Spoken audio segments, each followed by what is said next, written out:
Olá, boa tarde. O programa Gente que Fala está começando pela Rádio Trianon AM 740 de São Paulo, pela Rádio Universal AM 810 de Santos e também pelas redes sociais. Quinta-feira, mais uma edição do Gente do MPD que Fala. É uma parceria nossa com o Movimento do Ministério Público Democrático e o apoio da Câmara Brasileira de Diagnóstico Laboratorial. Vamos formar aqui o nosso time de convidados para análise e debate dos assuntos propostos aqui hoje. Vamos aqui dando sequência, então, com o Dr. Cláudio Maierovitch, médico sanitarista da Fiocruz de Brasília, ex-presidente da Anvisa. Ele é diretor de Vigilância de Doenças Transmissíveis do Ministério da Saúde, vice-presidente da Abrasco, Associação Brasileira de Saúde Coletiva. Está com a gente aqui nessa jornada, falando de Brasília. Tudo bem, Dr. Cláudio Maierovitch? Bom dia, tudo bem? Só uma breve correção. Eu fui diretor de vigilância do Ministério da Saúde. Atualmente eu sou sanitarista da Fiocruz aqui em Brasília. Agradeço imensamente aqui Mauro, agradeço a CBDL, Carlos Gouveia, Ministério Público Democrático, Procurador Roberto Oliviano e as colegas de programa com quem eu tenho a felicidade de compartilhar esse tempo. Estão fazendo a correção aqui, doutor Cláudio Maierovitch, ex-diretor de Vigilância de Doenças Transmissíveis do Ministério da Saúde e médico sanitarista da Fiocruz aí em Brasília. Olha, minha gente, de cada R$10 recebidos pelos partidos de dinheiro público em 2015, pelo menos R$1 desses 10 foi gasto de forma questionável. Esse foi o entendimento do Tribunal Superior Eleitoral ao julgar as prestações de contas das siglas dos partidos. Entre as despesas que a Justiça Eleitoral reconheceu como irregulares estão compras de itens de luxo, festas, reformas em imóveis de dirigentes, viagens injustificadas, pagamentos em duplicidade e honorários para advogados de réus da Lava Jato, além de indícios de falsidade ideológica. Dr. Cláudio Maierovitch, a sua observação, seu entendimento sobre esse tema, o fundo partidário bancando itens de luxo e as contas dos partidos políticos aí reprovadas ou com ressalvas, as contas de 2015, né? Eu tenho um conjunto de preocupações. Primeiro, vamos lembrar, partidos políticos são essenciais à democracia. Infelizmente, nós temos um desvirtuamento do conceito de partido político no Brasil. Os partidos aqui muitas vezes são formados por oportunidade ou por interesse econômico e menos por afinidade ideológica ou por que são portadores de proposta para o país. E aí me preocupa quando algumas notícias tratam um assunto por atacado.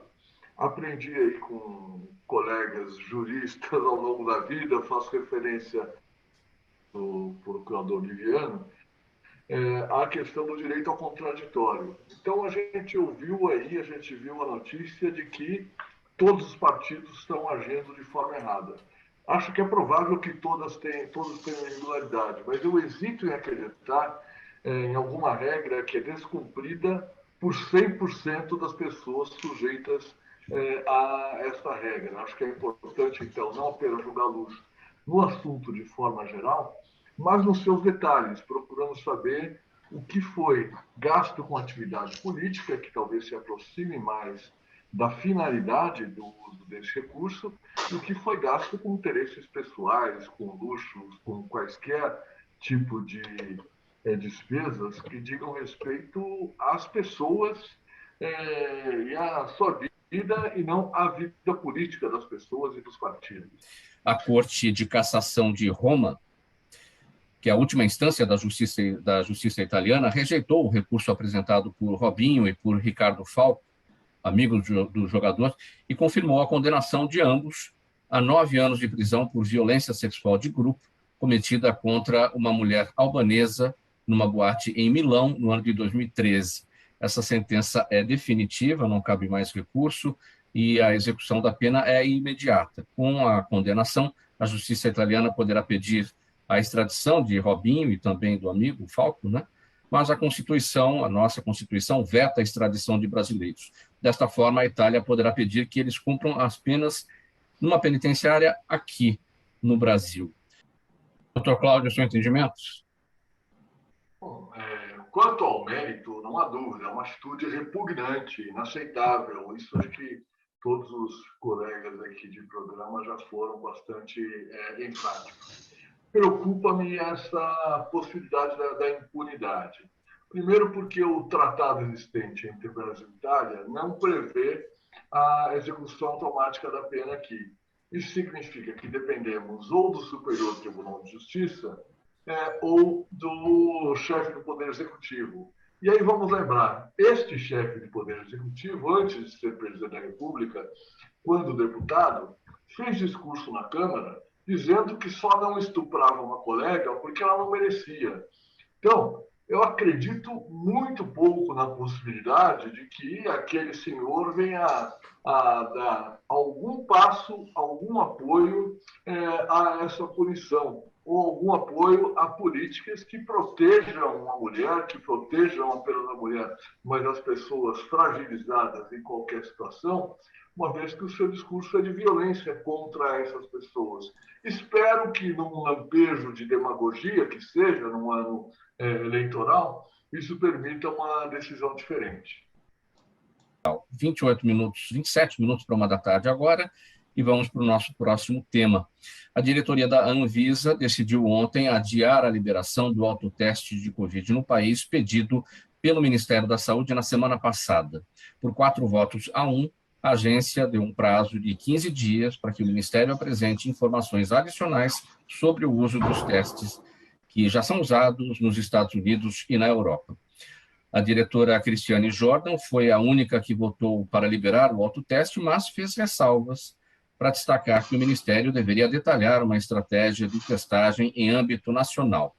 Para os demais diretores, no entanto, o governo deve elaborar essa política pública antes que os autotestes sejam liberados. Dr. Cláudio Mairovich, a gente tem tratado desse assunto aqui nos últimos dias, com bastante intensidade. Aqui existe aquela resolução da Anvisa, de 2015, que proíbe diagnósticos por meio de autotestes para doenças com notificação obrigatória. Esse é o ponto inicial da história. E aí a Anvisa pedindo ao Ministério da Saúde que apresente uma política pública para tudo isso, não é verdade? Primeiro, eu quero pedir licença para a gente conversar um pouco sobre a testagem, a importância da testagem. Nós, infelizmente, não tivemos, ao longo deste período, desde que a pandemia iniciou, nenhuma política definida pelo governo federal para enfrentar a pandemia. O que eu quero dizer com enfrentar a pandemia? É ter estratégias para reduzir a circulação e a transmissão do vírus, e não apenas apagar incêndios enviando equipamentos para hospitais, e mesmo esses com muito atraso, muita falha. Só passamos a enfrentar a pandemia de verdade quando iniciamos a vacinação. Testar as pessoas sistematicamente, de maneira fácil e ampla, seria uma estratégia importante para que essas pessoas pudessem ficar isoladas e as pessoas com quem elas tiveram contato também ficassem isoladas. E aí não tivemos, tampouco, qualquer política para estimular a testagem ou para que o poder público oferecesse testes de maneira ampla e acessível à população. Isso tem que acontecer. O governo tem que oferecer testes de maneira ampla, de maneira acessível, sem filas enormes e sem grandes exigências. Olha, a pessoa não tem que estar tossindo e se sentindo à beira da morte para ser testada. Se ela teve contato com alguém, ela deve ter direito ao teste. É a ideia que se trabalha nos outros países. Como se combate uma epidemia? Eu quero saber onde está o vírus. Onde está o vírus? As pessoas. Em que pessoas? Vamos testar para descobrir em que pessoas, isolar, controlar, descobrir quem são os contatos. Isso seria fundamental no controle da pandemia.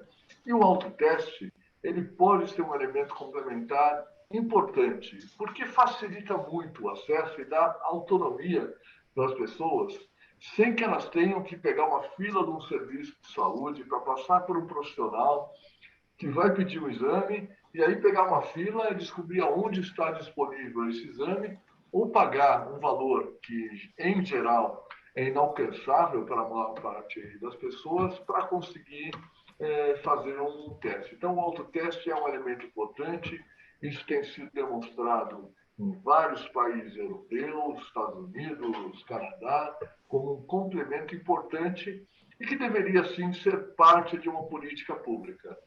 O governo brasileiro hesitou em incluir como uma política pública. No entanto, anunciou que seria política pública. Em tese, isto deveria bastar para a Anvisa. Não cabe à Anvisa avaliar a política pública ou dizer se o documento do Ministério está bom ou mal. Cabe à Anvisa autorizar. Então, uma vez que o Ministério da Saúde comunicou à Anvisa que isso integra uma política pública, na minha opinião, não faz parte da competência legal da Anvisa dizer que quer mais detalhes, que a política não está boa, que não está clara, etc. Caberia apenas à Anvisa dizer, não, então nós vamos avaliar tecnicamente os produtos que pleiteiam o registro, a autorização para serem oferecidos no Brasil. Então, acho que tivemos um problema que o Ministério não tornou claro a sua política, é verdade. Como sociedade, devemos cobrar isso do governo, cobrar isso do Ministério. Mas acho que tivemos uma reação indevida da Anvisa ao se colocar como quem avalia a política pública, o que não é seu papel.